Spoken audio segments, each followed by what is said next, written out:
Lanjut ke halaman 42 Risa, jangan lupa subscriber ya, biar tambah semangat bikin konten.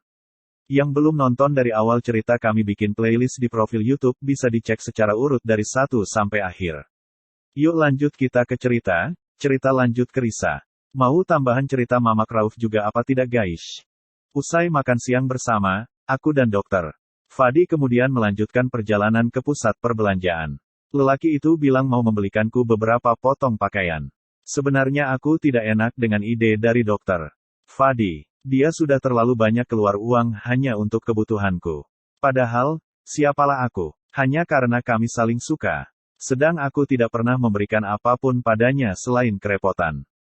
Mas, nggak usah, aku banyak ngerepotin kamu, kataku saat mobilnya terus melaju. Suka-suka aku, jawabnya ketus. Padahal dia tadi baru saja menangis memintaku untuk tetap tinggal bersamanya. Bisa-bisanya dokter Fadi sekarang malah dingin lagi. Dasar. Nanti kalau aku sudah gajian, aku balik traktir kamu, ya. Gak usah. Tabung aja uangnya. Dokter Fadi terus menyetir dan fokus menatap ke depan. Kalau sedang serius begitu, ketampanannya bisa bertambah 100%. Emang cocoknya dia itu diam, serius, dan berpembawaan misterius. Kalau cengeng seperti tadi, membuat aku seketika miris dan langsung kehilangan sosok yang selama ini ku kenal. Aku tidak mau melihatnya menangis lagi. Sampai kapanpun, biar saja dia jutek dan dingin. Aku kan juga ingin berkorban untukmu, keluhku sambil mencibir ke arahnya. Tugasmu itu bahagia. Sudah. Masa masih nawar juga? Aku tersenyum kecil. Dasar dokter Fadi. Selalu saja bisa membuatku berbunga dengan caranya yang tak terduga. Kalau aku tidak bahagia, terus gimana? Godaku sembari menatap ke arahnya dengan wajah cemberut. Ya, aku akan buat kamu bahagia terus. Apa susahnya? Aku langsung keluar dari mobil. Berjalan di sisi dokter Fadi yang tiba-tiba saja menggamit lenganku. Aku tak bisa menolak. Memang, ada degup yang tak biasa dalam dada. Namun, sebisa mungkin aku mencoba untuk biasa. Naik ke lantai 1, memasuki beberapa konter yang menjual busana bermerek nasional maupun internasional. Rasanya satu pun tak membuatku berselera sebab melihat price tag-nya mahal. Kami lalu naik lagi ke lantai 2 dan 3. Sebab mencium gelagatku yang khawatir terhadap harga, dokter Fadi kemudian memaksa untuk segera mengambil pakaian di sebuah butik milik artis papan atas yang menjual ragam busana wanita. Ambil ini, dan ini. Dokter Fadi menyodorkanku 3 potong dress sekaligus dengan motif dan model yang berbeda-beda. Langsung sedangkan, cepat. Aku tak bisa melawan lagi. Cepat-cepat aku masuk ke kamar ganti dengan diantar oleh seorang pramuniaga wanita yang berseragam serba pink tersebut. Kusedangkan sebuah dress selutut dengan model lengan dan pinggang yang mengkerut. Coraknya manis sekali. Bunga-bunga besar dengan kelopak warna pink dan putih serta dedaunannya yang hijau. Sedang warna dasar baju ini adalah putih. Pas sekali di tubuhku yang mungil. Model bawahnya juga seperti rok ruffle 2 tingkat. Kok bisa dokter Fadi memilihkan baju sebagus ini? Aku langsung jatuh cinta sekaligus membelalak saat melihat harganya. Tuhan, 800.000. Apa-apaan? Baju kedua sama lucunya. Dress warna kuning polos dengan lengan 3/4 di mana ujungnya terdapat karet dan pinggangnya disediakan ikat pinggang dari bahan yang sama dengan dress tersebut. Sederhana tapi bahannya enak dipakai. Aku juga suka. Membuatku tampak feminin dan ceria. Harganya juga membuatku sangat syok. 500.000. Ya Tuhan, ini pakaian orang kaya sudah seharga SPP anak SMA negeri selama setengah tahun saja. Giliran pakaian yang terakhir. Sebuah dress warna biru laut sepaha dengan bentuk bawahan seperti rok plisket, sementara lengannya panjang dan dipadukan dengan outer berbentuk rompi rajut V-neck berlengan buntung. Aku sudah seperti gadis sekolahan di drama Korea. Astaga, kenapa selera dokter Fadi selucu ini, sih? Aku yang perempuan saja langsung suka. Aku keluar ruangan ganti dan menyerahkan 3 item tersebut pada sang pramuniaga untuk dibawa ke kasir.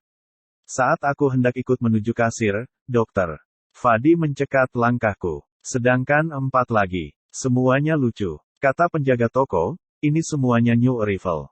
Aku menganga lebar melihat dokter Fadi menyerahkan sebuah tas belanjaan warna bening yang menggelembung sebab baju-baju yang dia masukkan. Astaga, aku benar-benar ingin lari dari sini. Bagaimana bisa dia menyuruhku belanja barang-barang mahal sebanyak ini? Ya Tuhan, aku sebenarnya kapok utang budi pada cowok. Jangan bengong. Buruan. Abis ini kita cari celana denim. Kan kamu suka pakai denim. Aku menghela napas. Mengambil tas tersebut dan masuk lagi ke kamar ganti dengan gontai. Tak kuhiraukan beberapa wanita lain yang sedang asyik memilih-milih pakaian atau antre di kasir memperhatikan kami berdua. Paling-paling mereka sedang berpikir bahwa aku cewek yang matre. Gak mau peduli. Ah, toh, yang nyuruh belanja juga yang punya duit ini. Kalau disuruh pilih juga aku nggak bakalan mau. 4 potong pakaian yang sama lucunya. Sebuah blus polkadot warna putih hitam berlengan panjang, long sleeve warna hitam yang terlihat sangat elegan sekaligus resmi, sebuah rok plisket warna hitam, dan sebuah oversize hoodie warna pink muda. Aku memang senang mendapatkan barang-barang bagus ini. Namun, di sisi lain tetap saja hatiku bimbang merana. Takut. Sumpah. Aku takut kalau sewaktu-waktu kami bertengkar dan ternyata sifat asli dokter Fadi itu suka mengungkit-ungkit. Bagaimana dong? Semoga itu cuma sebatas pikiran burukku semata. Tak ingin membuat dokter Fadi menunggu lama, aku langsung keluar dari kamar ganti dan ternyata 2 orang perempuan muda dengan tas belanjaan yang terisi penuh sudah menunggu giliran. Keduanya terlihat cantik dan modis. Jauh beda dengan tampilanku yang norak dan seperti memakai barang bekas ini. Maaf lama, Kak. Kataku berbasa-basi pada kedua gadis yang rambutnya sama-sama berwarna blonde tersebut. Gak apa-apa, Kak. Namanya juga cewek hehe. Itu pacarnya ya, Kak? Wah enak ya, belanja ditungguin sama pacar, jawab seorang perempuan yang mengenakan mini dress warna marun dengan motif kotak-kotak besar tersebut. Teman di sebelahnya yang memakai kacamata berbingkai bulat besar seperti cewek-cewek Korea tersebut ikut tersenyum-senyum kecil. Hehe, mari, Kak, kataku sambil segera beranjak sebab takut pembicaraan makin melebar. Orang asing sih mudah, bilang enak kalau ditungguin sama pacar. Coba kalau mereka jadi aku. Pasti tahu gimana rasanya menanggung beban dan rasa tidak enak hati yang besar. Apa cuma aku, ya yang begini? Jangan-jangan kalau 2 cewek cantik itu dibayari oleh dokter Fadi, mungkin mereka biasa saja dan enjoy. Entahlah. Udah, tanya dokter Fadi yang semula duduk di pojokan menungguku. Belum sempat menjawab, lelaki itu langsung menyambar tas belanjaanku. Dia bergegas meninggalkanku yang terpaku tak jauh dari lorong kamar ganti, menuju meja kasir di sebelah barat sana. Aku tidak bisa banyak bicara. Sekadar mengatakan satu huruf pun mulutku sudah tak mampu. Speechless. Benar-benar jiwaku rasanya bimbang. Semua belanjaan itu pasti totalnya besar. Kakiku pun langsung lemas saat memandang dari jarak sekitar 2 meter. Sosok dokter Fadi dengan santainya sedang mengesekkan kartu debitnya ke mesin EDC.